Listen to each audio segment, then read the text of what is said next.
नमस्कार, मी कृष्णाई श्रीकांत गजने कुंभार तुम्हा सगळ्यांचं आपल्या आजच्या व्हिडिओमध्ये खूप खूप मनापासून स्वागत करते। आता मटारच्या सीझनला सुरुवात झालेली आहे। मस्त अगदी ताज्या हिरव्या भाज्या बाजारात उपलब्ध व्हायला सुरुवात झालेली आहे आणि त्याच मटारपासून आज तुम्हाला गरमागरम मटार भात बनवून दाखवणार आहे। मटारचं सीझन आहे आणि महाराष्ट्रातील प्रत्येक घरोघरी मटारचा भात बनला नाही असं कधी होणारच नाही। म्हणूनच तुम्हाला मी आज माझ्या पद्धतीने हा मटारचा भात बनवून दाखवणार आहे। इथे मी ताजे फ्रेश असे मटार घेतले आहेत। ताज्या फ्रेश मटारची ना चवच मस्त लागते पुलावमध्ये। भातामध्ये सगळे ते मटारची चव उतरायला पाहिजे। आपल्याला थोडे जास्त प्रमाणात मटार घ्यायचे आहेत कारण आपण मटारचा भात बनवतोय ना, म्हणून। त्यानंतर इथे मी गाजराचे बारीक तुकडे करून घेतलेले आहेत। ह्या सीझनमध्ये बघा गाजर पण एकदम ताजे फ्रेश मिळतात बाजारात। आणि त्यानंतर फ्लॉवर देखील एवढ्या मोठ्या तुकड्यांमध्ये असा कट करून घेतलेला आहे। आता आपण भाताला फोडणी देऊया। कढई ठेवली आहे तापत। तुम्ही हा भात ना कुकरमध्ये केलात ना तरी देखील चालेल। कढईत आपल्याला तेल ओतायचं। तेल तापलं की मोहरी टाकूया। मोहरी मस्त अशी तडतडायला पाहिजे। बघा मोहरी अशी तडतडली त्यानंतर आपल्याला ह्यामध्ये जिरं टाकायचं आहे। जिरं मस्त असं फुललं त्यानंतर आपल्याला ह्यामध्ये ना उभा पातळ कापलेला असा कांदा टाकायचा आहे। हा बघा असा आपल्याला कांदा कापून घ्यायचा आहे।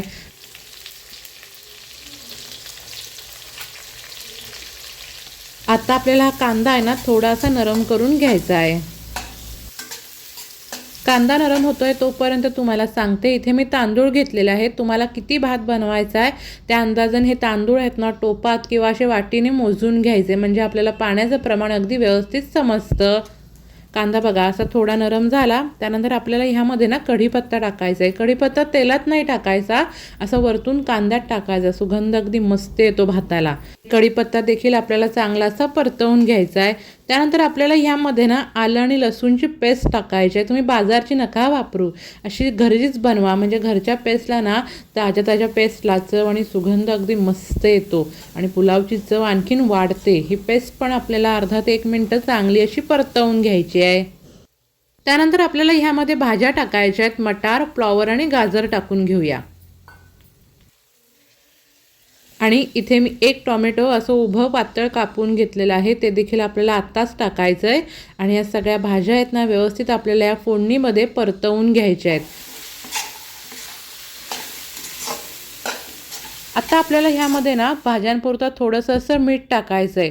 तुम्हाला पुलाव किती तिखट हवा आहे त्या अंदाजाने मिरच्या टाकायच्या। इथे मी 5 मिरच्या घेतलेल्या आहेत आणि असे 2 तुकडे करून टाकते आहे।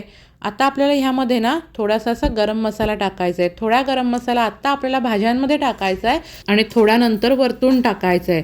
सर्व मसाला आपल्याला भाज्यांना व्यवस्थित असा परतवून घ्यायचा आहे। आता आपल्याला गॅस मीडियम करायचा आहे, यावरती झाकण ठेवायचं आणि भाजीला मस्त अशी वाफ लावून घ्यायची आहे। हे बघा मस्त अशी वाफ लागली आहे ना भाज्यांना, पुन्हा एकदा आपल्याला परतवून घ्यायचे आहेत। ह्या पद्धतीने तुम्ही पुलाव नक्की करून बघा, तुम्हाला आवडेलच। आता आपल्याला ह्यामध्ये तांदूळ टाकायचे आहेत। इथे मी तांदूळ चांगले असे स्वच्छ धुवून घेतलेले आहेत। तुम्ही लॉंगरेन बासमती तांदूळ घेतलात तरी देखील चालेल, बारीक तांदूळ घेतलात तरी देखील चालेल, किंवा रेशनचा तांदळाचा भात जरी बनवलात ना तरी देखील चालेल। चव अप्रतिमच लागते पुलावची। आता आपल्याला हे तांदूळ या भाज्यांमध्ये कांद्यामध्ये चांगले असे परतवून घ्यायचे आहेत। साधारण 1 ते 2 मिनिटं असे परतवून घेऊया।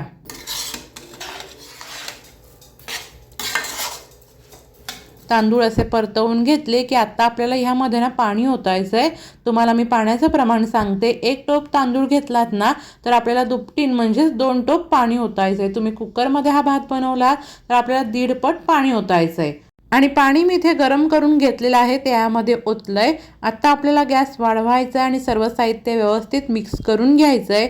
वरतून आपल्याला पुन्हा थोडासा गरम मसाला टाकायचा आहे, चव अगदी अप्रतिम येते भाताला।